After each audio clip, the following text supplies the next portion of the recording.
I can teach you how to do effective sales and marketing for your business in less than an hour. But you don't need to do sales calls. Hello, my name is David Poole. This is Walking with David, but right now it's sitting down on the couch with David. That's all good, isn't it? Nah, it's sales and marketing is easy. It really, really is. We just get so overcomplicated. Overcomplicated. I know there are marketing coaches out there, sales coaches out there, and I've done both. And I've always found like this is marketing and sales is easy. This is what I do, right? If you were working with me, said, "Hey, David, help me with my marketing, help me with my sales," I'll go, right, okay, what's your product or service? So let's just assume you've got a product or service there already. I'd ask you a bunch of questions. We'd find out the answers. I'd create you a process, and you'd be able to repeat that process, right? It's really, really not difficult at all. The problem with sales and marketing is the execution of it. And what I mean by that is our desire to go out there and do it, and accountability, and making sure we do the right things in the right order in the right time. Anyway, this video, this little live stream is all about why you don't need to do sales calls, right? I don't do them. I used to. I was fairly good at doing sales calls. Actually, I was very, very good at doing sales calls. I've won awards for sales and marketing from employers and other stuff. So when it comes to sales and marketing, I'm pretty damn good at it. The problem that I discovered with sales calls, and I actually really pulled this out of myself, and I sat down and I took my time and I analyzed the calls. I wanted to ask myself, what's happening here? What is the trick when somebody buys? Or the pattern is a better phrase. What is the pattern when somebody buys?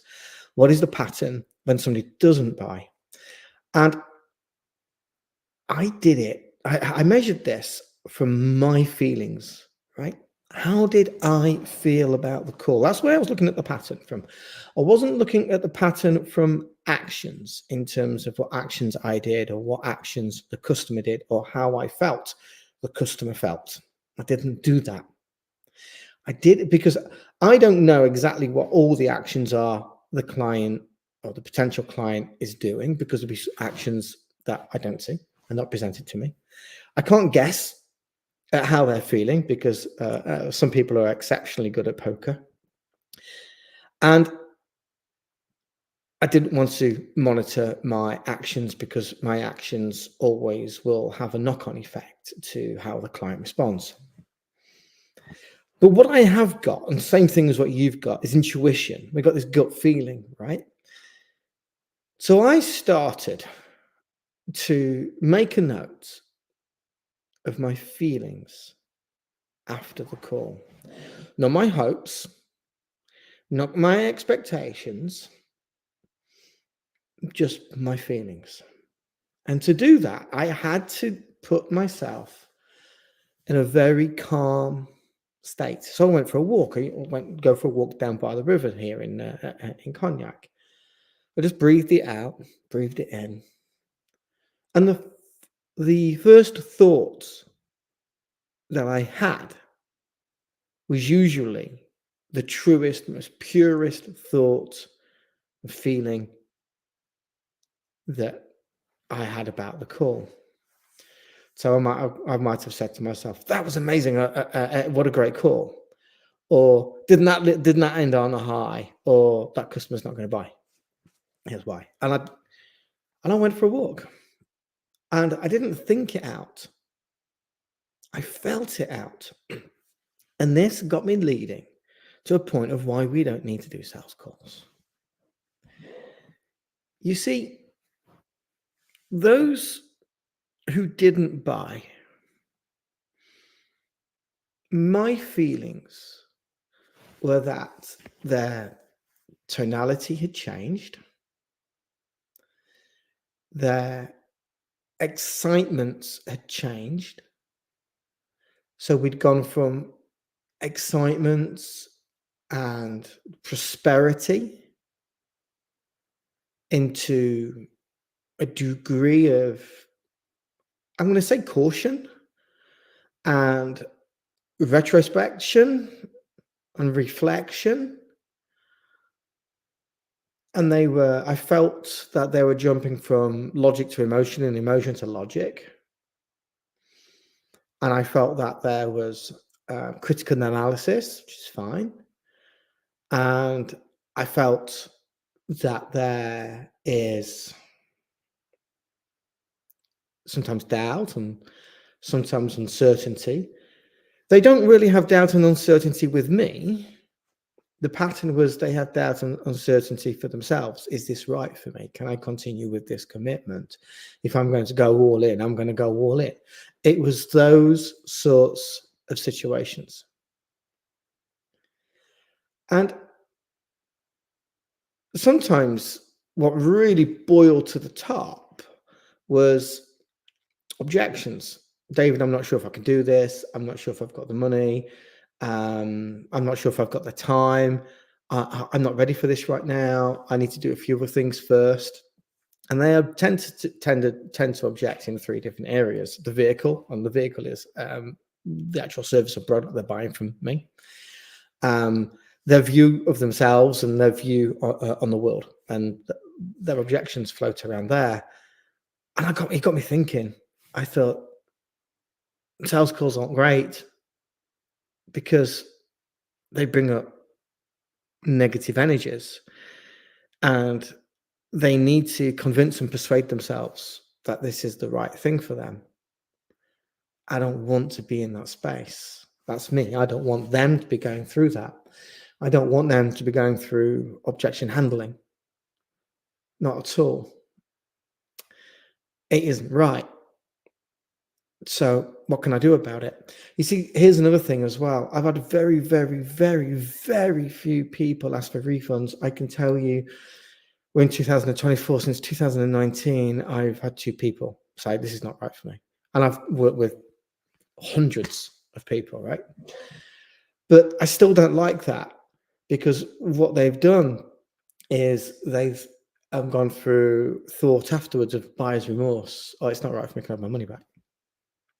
Which again means, it tells me that the sales process, a sales call, isn't the right thing, is it? And I know that we can be seduced by sales and persuasion, and we can ask questions in certain ways, and layer conversations and use NLP practices and what have you not to help our clients. And maybe some of those are really good and fine to use, and in fact they can be. But a sales call to close somebody, I think there are loads of sales closers out there, like the alternative close and what have you not, the encyclopedia close, scaling closers and what have you not. But my best close is this. So what do you want to do? If they want to go away, think about it, go away and think about it. If they want to go away and speak to their spouse about it, go away and do that. It's fine. It's all right. There's no drama. You're not letting me down. You're not letting yourself down. If that's what you need to do, that really, really is the right thing. The last thing for me to do is to understand the objection and, acknowledge the objection, isolate the objection, and come up with a solution and then close it down.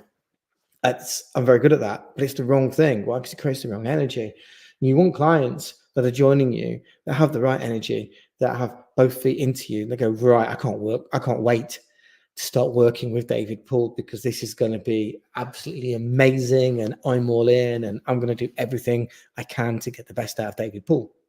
All right, that's people working with me, but obviously it's going to sound different when they want to go and work with you. So we need to stop these sales calls, right? And if you're on the discovery call, what we really need to do is we need to find out, so come on, what brought you here today? And I will ask you this, thanks for being here, but why?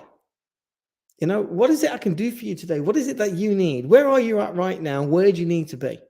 Tell me, right? Let's have a conversation about that.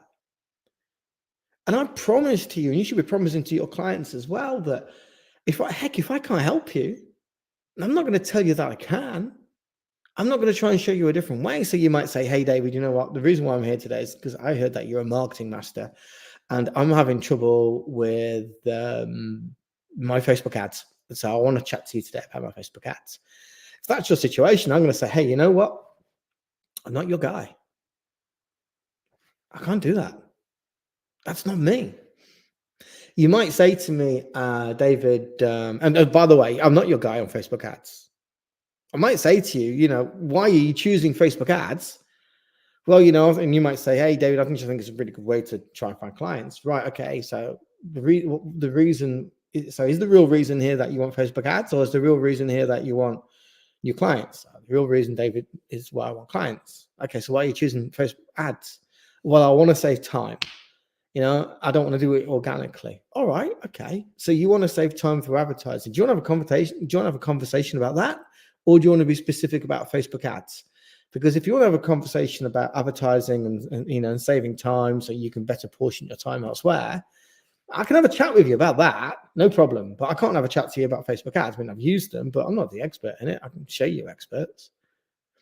And that just allows like a free range conversation there, because the person can say to me, nah, David, I really want to go down the Facebook ads route. Like, fine, cool, go for it. But I can't help you. Or the person could turn around and say, all right, yeah, okay, David, I'll listen to you. Where can you help me in terms of advertising and saving my time? And then I might go, okay, well, what sort of advertising are you doing right now? Well, what sort of budget have you got?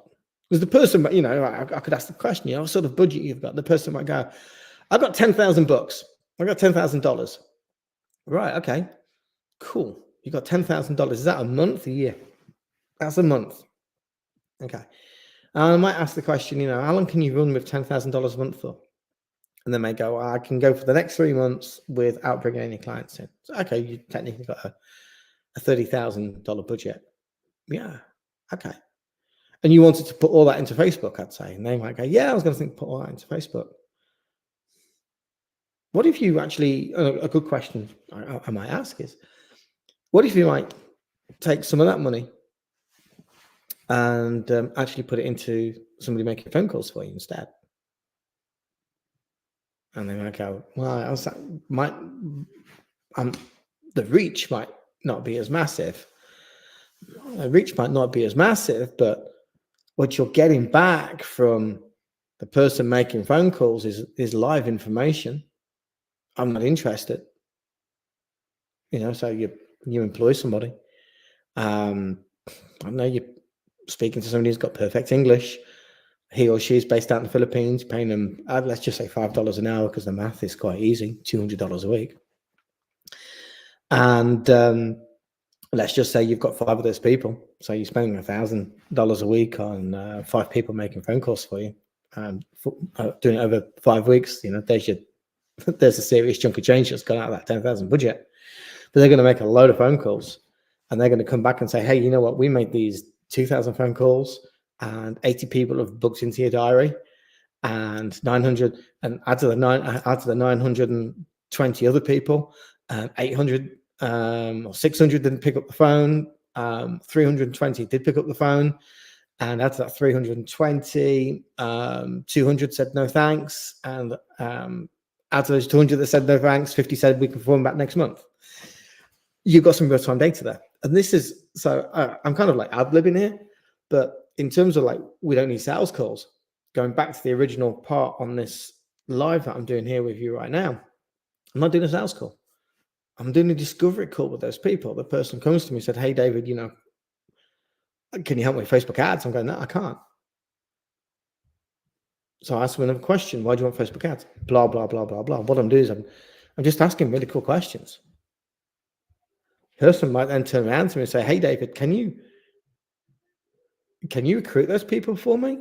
Well, I can't. I don't really have that experience. I can train them for you. I can train them to ask the right questions. Let the person, whoever you're speaking with, let that person go away and let them think about it. But the ideal discovery call is when they pick the phone up and say, David, you know what? I'm here today because I want to work with you. And I'll say to them, okay, well, what do you want to work with me about? Well, I'm earning a regular $10,000 to $15,000 a month. I'm doing 35 to 40 hours a week. I'm prepared to do 35 to 40 hours a week, but I want to go from 10 to 15 to 25 to 30K. How can we do it? Cool. Now we've got a conversation. Now we've got a conversation. The person saying to me, David, here's my problem. Let's have a conversation on how you and I can work together. And the thing is with me, and hopefully the thing is with you, you're not selling solutions. What we're trying to do here is we want to find clients who want to find a coach to go on a journey with. And it doesn't matter whether you're a divorce coach, some sort of other type of life coach, mindset coach, parenting coach, whatever. Your ideal client, whether they're going to go into some sort of group coaching with you or some sort of one-to-one coaching, your ideal client is not looking for a solution. They're looking for a journey. Here's the reason why. Because when they're looking for a solution, they'll be with you for 1 or 2 or 3 months, which could be fine. You might make 10K out of that. You might make 15, 20K out of that. But what we're really looking for is somebody that wants to be with you for the next 12 to 60 months, where they're looking at themselves in their life and they go, right, I really want to work with David. I can see the ROI here. He's a cool guy. I like working with people like David. I can see how I can get the ROI. I can see how I can develop my business. I can see all the new opportunities I can bring into myself. So when it comes to sales calls, we need to avoid them, right? We need to be able to create a situation where that person jumps on the phone knowing that they want to buy from you. And we just have a cool conversation with that person, hands off. You're not going to try and throttle them, back them into a corner. You're not going to try and help them, Jedi mind trick to persuade them that you're the right person for them. You're going to listen to them. You're going to listen to them in detail. You're going to ask them some really good questions, some questions that they might not have even thought of the answers before, and it might really confuse them at first, but you can ask them these good questions so that you can get the very best out of them. And they might say to you, David, I came on this call to buy from you today, but you're giving me some new information. Do you mind if I speak to you tomorrow? And that's fine. That is fine. So if you're in that zone where you're making 10 to 20K a month, maybe a little bit more, and you want to have those conversations where you're not selling, where people come into you and they are buying, pick up the phone. Let's have a conversation. Let's find out where you are. Tell me about your business. I'm going to ask you a few questions. If I can't help you, I can't help you. Anyway, stay awesome. Today's Sunday. Don't know what day that you're going to be watching this, but today's Sunday. Be awesome, and I'll catch you soon. Press the end stream button, David. Press the end stream button.